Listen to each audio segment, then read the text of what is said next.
ప్రసంగి గ్రంథము 5వ అధ్యాయము మొదటి వచనం చదువుతున్నాయి. నీవు దేవుని మందిరమునకు పోవునప్పుడు నీ ప్రవర్తన జాగ్రత్తగా చూచుకొనుము. అర్పించినట్లుగా బలి అర్పించుట అంటే శ్రేష్టము. పరిశుద్ధ దేవుడు తన లేఖనాన్ని మన వినికిడిలో ఆశీర్వదించునుగాక. ఆమేన్. చిన్న మాట ప్రార్థన చేసుకుందాం. మహోన్నతుడవగు దేవా, మహాపరిశుద్ధుడు, ఆశ్చర్యకరుడా, నీకు వందనాలు, స్తోత్రాలు. ఈ మాటలు వినడానికి, నేర్చుకోవడానికి ఈ సమయంలో నీ పాదాలను సమీపించి ఉంటున్నా ప్రభువా. నేను బాగుపడాలి. ఇదిగో మేమందరం బాగుపడాలి నాయన. ఆత్మపరంగా బాగుపడాలి, శరీరపరంగా బాగుపడాలి, ఆరోగ్యపరంగా బాగుపడాలి, ఆర్థిక పరంగా బాగుపడాలి, ఆధ్యాత్మికంగా బాగుపడాలి. ఒక్కసారి మాలోనికి రండి. నీ ప్రభావము నన్ను తాకుటకు, మమ్మను తాకుటకు సహాయం దయచేయండి. మాలో ఉన్న మలినమును తీసివేయినట్లు ప్రభువా, ఇదిగో నీ బలిపీఠము చెంత నాయన ఆ కొమ్ములను ఆశ్రయిస్తూ శరణు శరణు శరణు వేడుకుంటున్నాను. నీరుగా మమ్మను గడగండి, ఆత్మగా మమ్మను శుద్ధీకరించండి, నీ సత్యమందు పునర్ప్రతిష్ఠించమని వేడుకుంటున్నాను. చదవబడి నీ మాటలను నీ చేతులకు అప్పచెప్పుకుంటున్నాను. ఇదిగో వింటున్న మమ్మల్ని అందరినీ నీ చేతులకు అప్పచెప్పుకుంటున్నాను. ఈ కాలమును, ఈ సిచ్యువేషన్స్ అన్నిటినీ నీ చేతుల దగ్గర పెట్టుకుంటూ యేసుక్రీస్తు నామములో అడిగి వేడుకొనుచు ఉన్నాను నా ప్రియ పరలోకపు తండ్రి, ఆమేన్.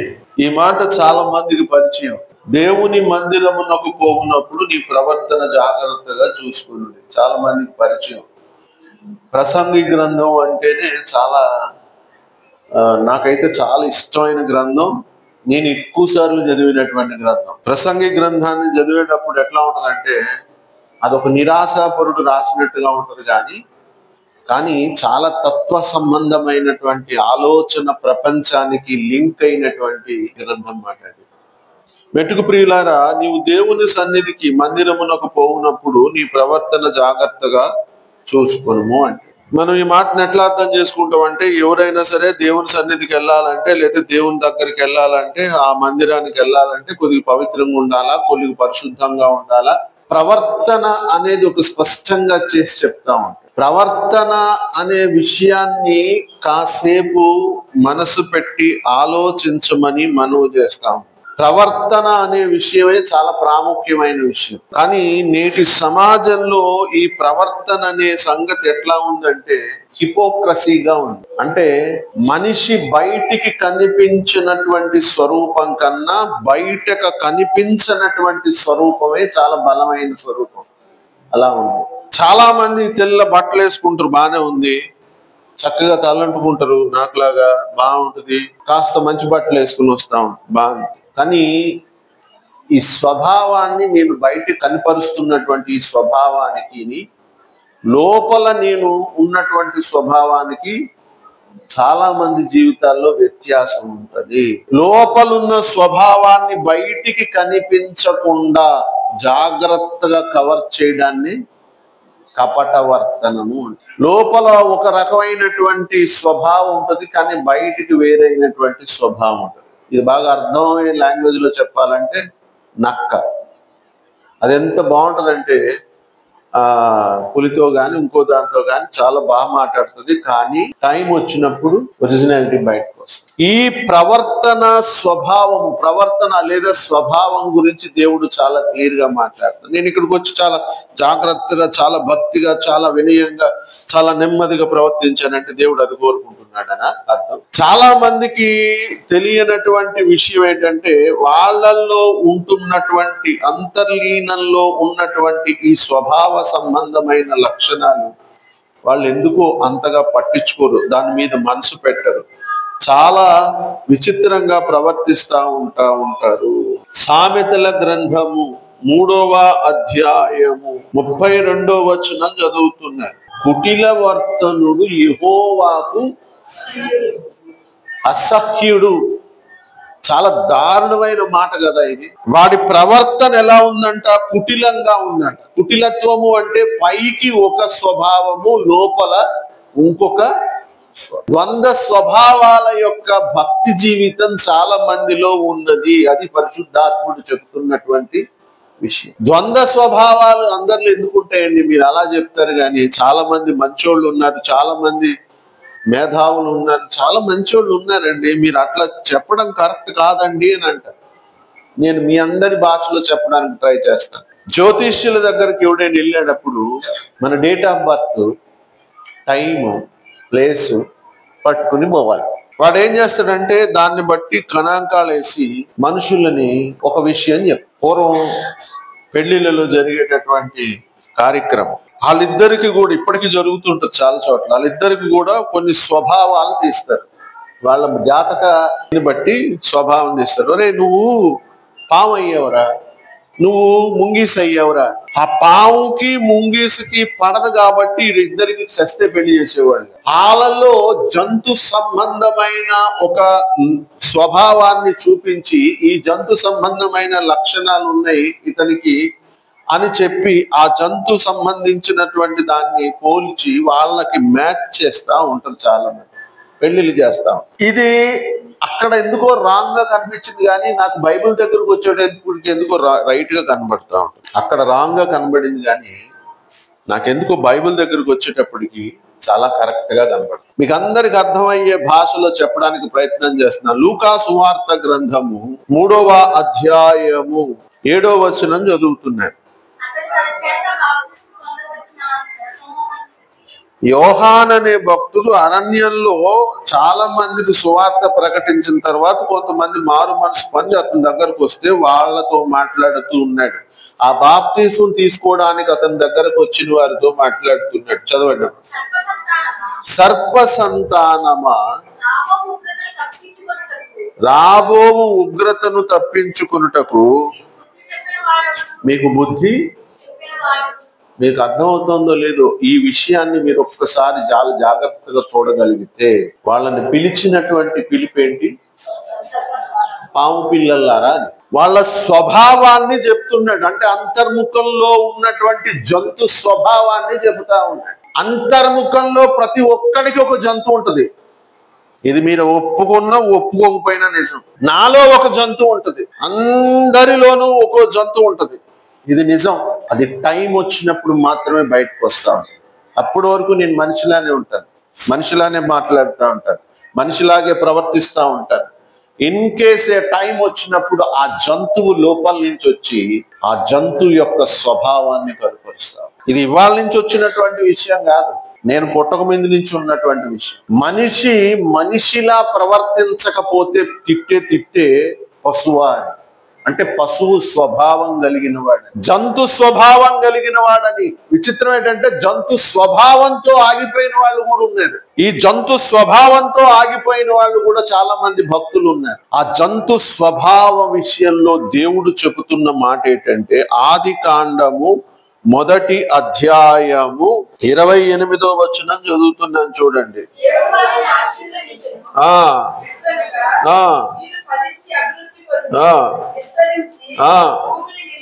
నిండించి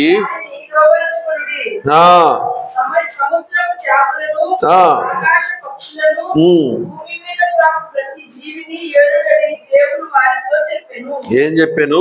జంతువులను ఒకటి స్వాధీనం చేసుకోవాలి, రెండోది అంటే అర్థం ఏమిటి? నాలో ఉన్నటువంటి జంతు స్వభావాన్ని నేను లోపరుచుకుని వెళ్ళాలి. కానీ విచిత్రం ఏంటి తెలుసా? అది నన్ను లోపరుచుకుని వెళ్తది. ఇది అసలు రహస్యం. సాతానికి దేవునికి మధ్య ఉన్నటువంటి ఒక భయంకరమైన వ్యత్యాసం భూమి మీద జరుగుతుంది. మీకు చూపిస్తాను, జాగ్రత్తగా చూడండి. దేవుడు లోపరుచుకుని దాన్ని ఏలు అని దేవుడు ఇలా పిలుస్తా ఉంటే సాతాను ఏం చేస్తాడు తెలుసా? రే దీనికి నమస్కరించి దీనికి లోపడు అంటా ఉంటాడు. ఈ స్వభావం ఇక్కడి నుంచి వచ్చింది కాదు సుమా.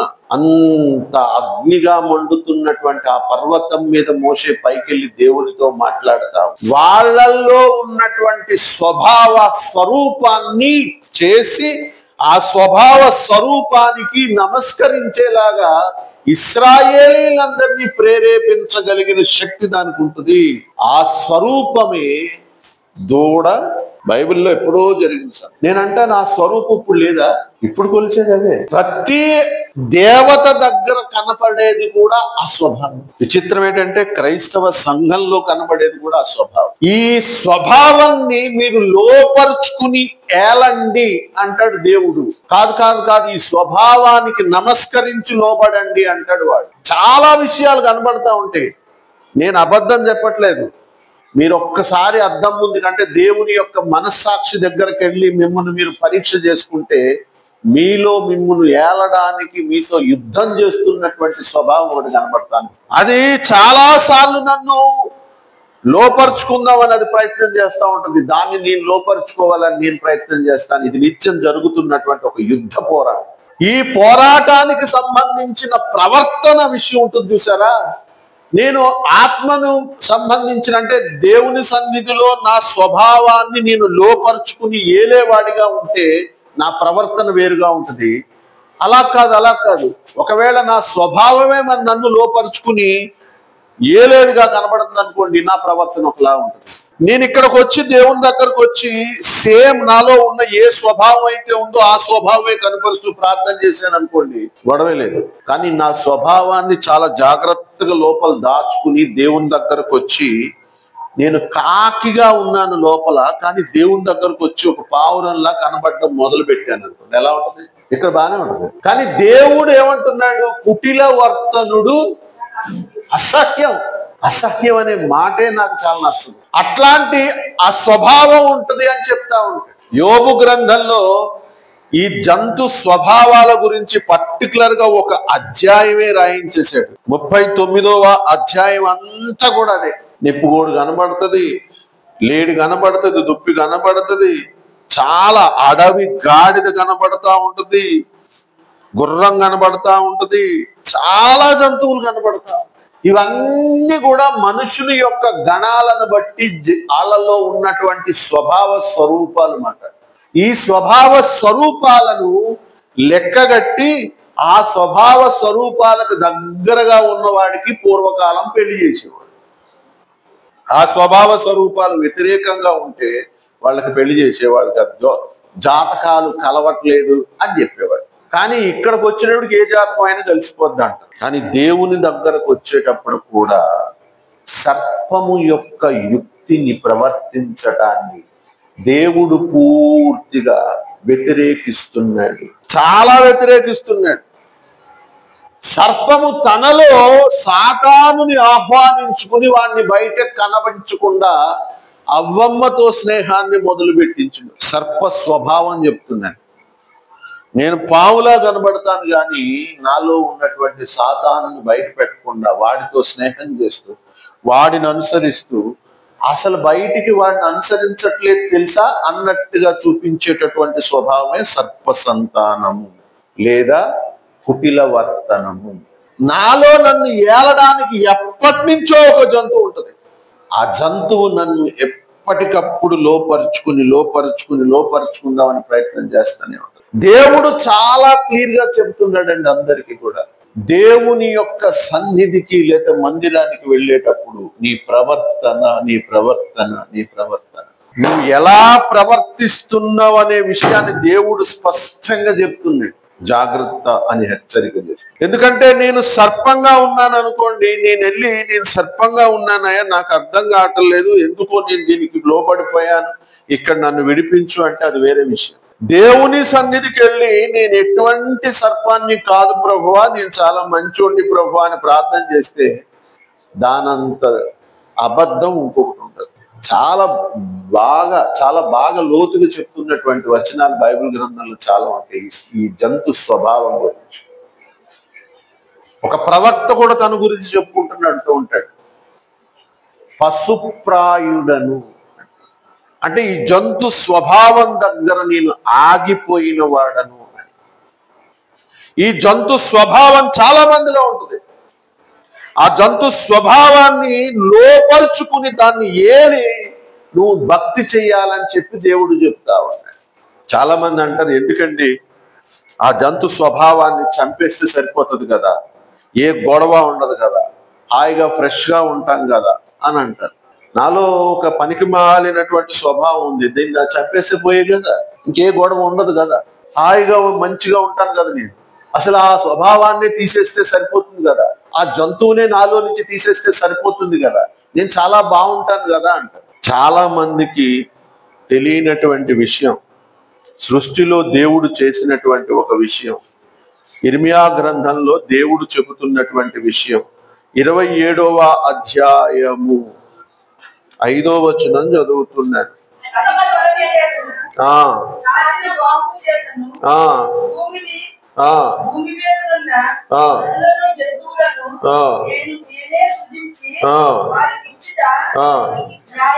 ఎవరికిచ్చుట న్యాయమని నాకు తోచునో.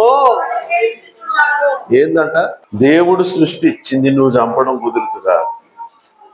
దేవుడు ఒక స్వభావాన్ని సృష్టిస్తే ఆ స్వభావానికి తీసుకొచ్చి ఒక వంకరమైనటువంటి లక్షణాన్ని అంటించినటువంటి సాతాను ఆ స్వభావం చేతనే భూమి మీద చాలా మందిని పాడు చేస్తున్నాడు.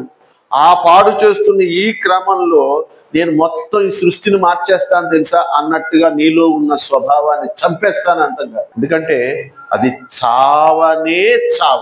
నువ్వు ఎంత స్థితికి వెళ్ళినా సరే అది అలా పడుకుని ఉంటుంది తప్ప చచ్చిపోవడం అనేది జరగదు. పాప స్వభావము ఖచ్చితంగా ప్రతి మనిషి యొక్క రక్తంలో, అణువులో, ఆ యొక్క జెనెటిక్ లో కోడైపోయి ఉంటుంది. నువ్వు దాన్ని లోపరుచుకుని ఏలితే నీకు లోబడి ఉంటుంది. అది లోపరుచుకోవడానికి నువ్వు నిర్లక్ష్యం చేస్తే నీ మీద దాడి చేసి నిన్ను ఏలటం మొదలు పెడతాం.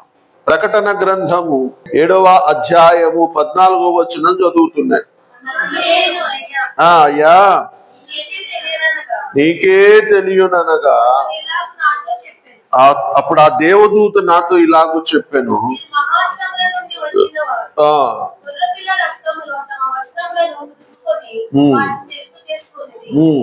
ఎగయు గువ్వల వలె పరిగెట్టుకుంటూ రెక్కలు కట్టుకుంటూ వస్తా ఉంటారు. ఆ దేవదూత అలా నిలబడి ఇలా ఉన్నప్పుడు అక్కడ యోహాను నిలబడి ఉంటే వీళ్ళ ముందు నుంచి గుంపులు గుంపులుగా తెల్లటి వస్త్రాలు కట్టుకుని చక్కగా రెక్కలు కట్టుకుని గువ్వల్లా ఎగురుకుంటూ వచ్చేస్తా ఉంటే యోహాన్ ఇలా చూస్తా ఉంటాడు. చూస్తున్నాడని చెప్పి దేవదూత చూసి వాళ్ళెవరు అని అడుగుతాడు. నాకు తెలియదయ్యా అంటే అప్పుడు ఆ దూత చెబుతున్న మాట ఏంటంటే, వీళ్ళు భూమి మీద తమ బ్రతుకును చాలా జాగ్రత్తగా ఉతుక్కుని చాలా జాగ్రత్తగా ఎగురుతున్నటువంటి గువ్వల్లాగా వస్తున్నారు. ఎవరి గువ్వ? స్వభావం చెప్తున్నాను. ఎవరి గువ్వ? ఆ స్వభావాన్ని చాలా జాగ్రత్తగా వాళ్ళలో పెట్టున్నాను. అతని పేరు నోవాహు.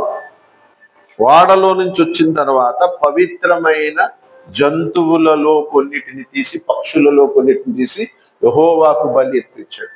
అంటే సృష్టించబడినటువంటి సృష్టిలో మంచి జంతువులు, మంచి పక్షులు ఉంటాయి, చెడ్డ జంతువులు అంటే చెడు స్వభావం కలిగినటువంటి జంతువులు, చెడు స్వభావం కలిగినటువంటి పక్షులు కూడా ఉంటాయి. గబ్బిలం ఉంది, దాని దేవుడి దగ్గర ఎవరైనా ప్రతిష్ఠ చేస్తారా? పావురం అయితే మరి అది పక్షి ఇది పక్షే కదా, అది జంతువు ఇది జంతువే కదా. పొలుసులు లేనివి తినబాకండి, అది దేవుడు చెప్పిన మాట. అంటే అది వద్దు, మీకు అపవిత్రం అని. బాగుంటది, సొరసేప తినడానికి చాలా బాగుంటుంది. మీరు తిన్నారో లేదు కానీ చాలా టేస్ట్. కొంగలు తినబాకండి. కొన్ని స్వభావాల గురించి దేవుడు క్లియర్ గా చెప్తున్నాడు. జంతు స్వభావంతో ఆగిపోకండి, దయచేసి దీన్ని దాటండి అని చెప్పి దేవుడు చాలా క్లియర్ గా చెప్తున్నటువంటి మాట. పిల్లలకు సంబంధించిన పిల్లల స్వభావానికి సంబంధించిన జంతువులు పిల్లల్ని ఆకర్షిస్తూ ఉంటాయి, పెద్దవాళ్ళకు సంబంధించిన జంతువులు పెద్దవాళ్ళని ఆకర్షిస్తూ ఉంటాయి, ఆ యువతకు సంబంధించినటువంటి జంతువులు యువతను ఆకర్షిస్తాం. ఏ జంతువు ఎవరిని వదిలిపెట్టదండి. కానీ ఆ జంతువుని నేను ఎంత లోపరుచుకోగలిగాను, ఎంత ఏలుతున్నాను, అది గొప్ప. ఒక గుర్రాన్ని నేను లోపరుచుకుంటే గనక ఆ గుర్రం నన్ను చాలా దూరం తీసుకెళ్ళగలుగుతుంది. కొంత ప్రయాణం నేను సులువుగా చేయగలుగుతా ఉంటాను, కొన్ని యుద్ధాలు నేను సులువుగా చేయగలుగుతా ఉంటాను. ఒక్కొక్క చోట విజయం పొందడానికి నాకు అదే ఆయుధంగా పనిచేస్తా ఉంటది. జంతువు ఎందుకు ఇచ్చాడో చెప్తున్నాను, జంతు స్వభావం గురించి చెప్పాను, జంతువు ఎందుకు ఇచ్చాడో చెప్తున్నాను. ఎగయు గువ్వల వలెను అంటే రెక్కలు కట్టుకుని ఎగిరిపోవడానికి అవసరమైనటువంటి చక్కటి ప్రార్థనా జీవితం ఈ గువ్వకు సంబంధించినటువంటి జీవితం. ఆ గువ్వకు ఎంతసేపు గూడు మీద ఉంటది, అది ఎక్కడ తిరిగినా సరే ఆ గువ్వ దాని గూడు వైపు ఇలా చూసుకుని తింటా ఉంటుంది, మళ్ళీ ఇలా చూసుకుంటుంది. ఈ స్వభావం గురించి చెబుతున్నాను. ఈ గువ్వకు సంబంధించిన స్వభావంతోనే వాళ్ళు భూమి మీద భక్తి చేశారు. అంటే దాని అర్థం ఏంటో తెలుసా? నాది కాదు ఇది, అదిగో నాది, ఆ గూడు అదిగో, అదిగో అదే నా గూడు, అది కింద మేస్తున్నా సరే ఇది నాది కాదు, కింద అక్కడ ఎలా అలా తిరుగుతున్నా సరే ఇది నాది కాదు, అదిగో అదిగో అదే నాది అనేటటువంటి స్వభావం కలిగినటువంటి పక్షే గువ్వ. ఆ గువ్వ చాలా జాగ్రత్తగా దాన్ని చూస్తుంది. వీళ్ళందరూ కూడా భూమి మీద అలా బ్రతికి బ్రతికి బ్రతికి ఒక్కసారిగా దేవుని రాకడం మొదలయ్యేటప్పటికి తెల్లటి వస్త్రాలు ధరించుకుని ఎగయు గువ్వల వలె అని మొదలై భూమి మీద ఆ స్వభావంతో వాళ్ళు భక్తి చేశారు కాబట్టి ఆ స్వభావంతోనే దేవుని దగ్గరికి వెళ్తుంది, దాన్ని ఏలుకుంటూ వెళ్తున్నారు. ఒక గుర్రాన్ని కూడా నేను అట్లాగే నేర్చుకున్నాను అనుకోండి, నా మనస్సుని కోరికలను కళ్ళాలు వేసుకుని చాలా జాగ్రత్తగా దాన్ని బిగించి పట్టుకుని నేను దాని మీద ఉండి దాన్ని నాకు లోపరుచుకుని, నాకు కోరిక డబ్బు అంటే చాలా ఆశ అండి, నాకు డబ్బు అంటే చాలా ఆశ. ఆ కోరికకి నేను కళ్ళెం వేసుకున్నాను. ఎట్లా సంపాదించాలి? ఉద్యోగం వ్యాపారం చేశాను. సంపాదించిన తర్వాత డబ్బు నన్ను ఏళ్ళడానికి ట్రై చేస్తుందో చేయదా? ఖచ్చితంగా ఏళ్ళడానికి ట్రై చేస్తుంది. కానీ ఆ సంపాదించిన తర్వాత కూడా నేను దాని మీద కూడా కళ్ళెం వేసి కూర్చున్నాను అనుకోండి, అది నన్ను ఎక్కడికైనా తీసుకెళ్ళగలుగుతాడు. నేను నడిపించిన చోటకి అది నన్ను తీసుకెళ్ళదు. లేదనుకోండి, అది నడిపించిన చోటకి నేను పోవాలి. అది నడిపించిన చోటకి నేను పోయాను అనుకోండి, అది పాతాళమును బాగా నోరు తెరుచుకున్నది అని చెప్పి బైబిల్ గ్రంథం, సామెతల గ్రంథమే చెప్తాం. స్వభావ సంబంధమైన ఈ విషయాన్ని చాలా మంది గమనించటం లేదు. అది లేఖనం చెబుతున్నటువంటి విషయం. జంతు స్వభావం ఉంటే దాన్ని కవర్ చేసుకోవడానికి ట్రై చేస్తున్నారు. నేనంటాను లోపరుచుకోవడానికి ట్రై చేయంటారు. నేను తోడేలుగా ఉన్నానండి, నా స్వభావాన్ని చాలా జాగ్రత్తగా గొర్రెలా కవర్ చేశానండి. దానివల్ల ఏం ఉపయోగం? యేసుక్రీస్తు దగ్గరికి ఒక భక్తుడు వస్తాడు, అయ్యా నేను మిమ్మల్ని వెంబడించాలనుకుంటున్నాను అంటే దేవుడు అంటాడు, అరే ఆడి ముఖంలోకి ముఖం ఎట్టి చూసి దేవుడు అంటాడు, ఆకాశ పక్షులకు ఊళ్ళు ఉన్నాయి, నక్కలకు బొరియలు ఉన్నాయి, అరే తలవాల్చుకోవడానికి కూడా ప్లేస్ లేదురా అని బోరు. అతను దాచుకున్నటువంటి స్వభావాలు రెండు, ఒకటి ఆకాశ పక్షులు ఉన్నాయి, రెండు నక్కలు. అంటే అతని స్వభావంలో రెండు ఉన్నాయి. పక్షులు చక్కగా ఎగరగలవు, సమాచారాన్ని తీసుకురాగలవు, అవి సంతోషభరితంగా జీవించగలం, చాలా ఉన్నతంగా బతకగలం, చాలా ఉన్నతంగా ఎగరగలం. ఆ సిచ్యువేషన్ ఉంది. సైమెంటెన్స్ గా అతనిలో ఉన్న ఇంకొక సిచ్యువేషన్ ఏంటంటే, చప్పుడు కాకుండా ఎక్కడో లోపల దాక్కుని ఉండేటటువంటి ఒక కన్నింగ్, కుటిలత్వము కూడా ఉంది. ఆకాశ పక్షులను అయితే జాగ్రత్తగా మెయింటైన్ చేయగలిగాడు, కానీ నక్కని మాత్రం చాలా జాగ్రత్తగా మెయింటైన్ చేయలేకపోయాడు. ఆ నక్క స్వభావాన్ని అదుపు చేసుకోలేకపోయాడు. ఆ నక్క స్వభావాన్ని దేవుడు చూసి నేను రానని చెప్పేశాడు.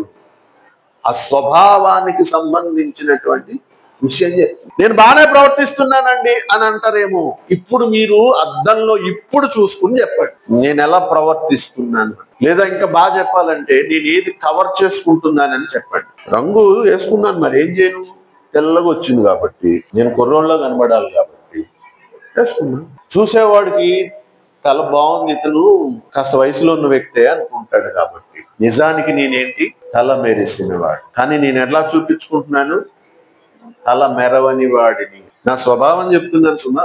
నిజానికి నాకు అసూయ ఉంది, కవర్ చేస్తున్నా. నిజానికి నాకు కోపం ఉంది, కవర్ చేస్తున్నా. నిజానికి నాకు ఎలా ఉందంటే, కొన్ని విషయాల్లో అహంకారం ఉంది, కవర్ చేస్తున్నా.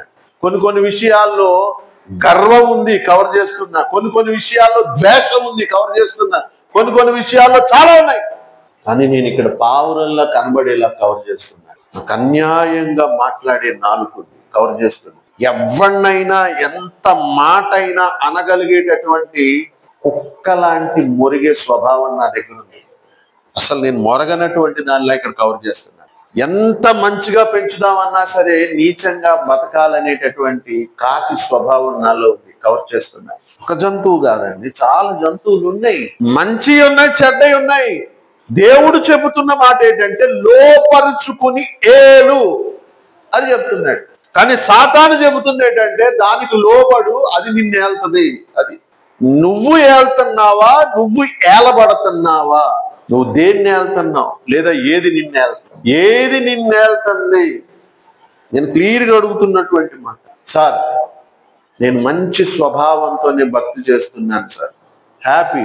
కానీ దేవుని దగ్గరికి వెళ్ళిన తర్వాత సర్ప సంతానమా అనే మాట అనిపించుకోవడం చాలా బాధకరమైనటువంటి విషయం, చాలా బాధకరమైనటువంటి విషయం. దానియేలు గ్రంథము 12వ అధ్యాయము 2వ వచనం చదువుతున్నాను.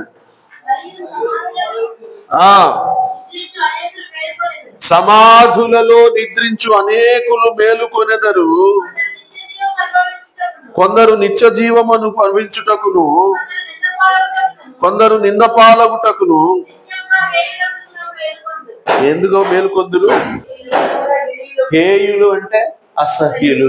ఎవడు అసహ్యులు? కుటిల వర్తను. లోపల ఒక స్వభావం ఉంచుకుని బయట ఇంకో స్వభావాన్ని కనుపరుస్తూ నడిచేవాడినే కుటిల వర్తనుడు. ఆ స్వభావ సంబంధమైనటువంటి వారిని దేవుడు అసహించుకుంటున్నాడని చెప్పాడు.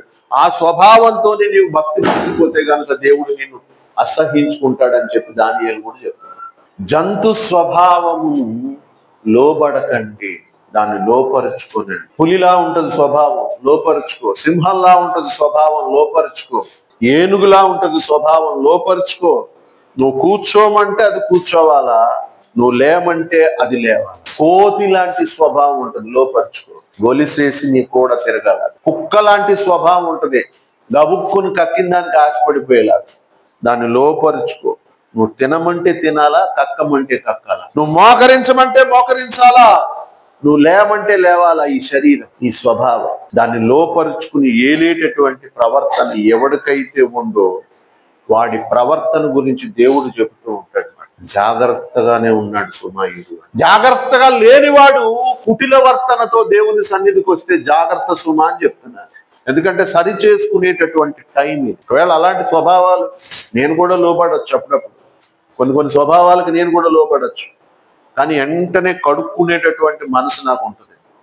ఎవరినైనా పొరపాటున ఒక మాట అనేస్తే ఆ కోపంలో అనేసినా సరే వెంటనే రియలైజ్ అయ్యి అది మార్చుకుని మరలా ఎప్పుడు అనకుండా జాగ్రత్త పడేటటువంటి స్వభావం నేను నేర్చు. ఒక మనిషిని నిందించడానికి నేను చాలా భయపడతా ఉంటాను.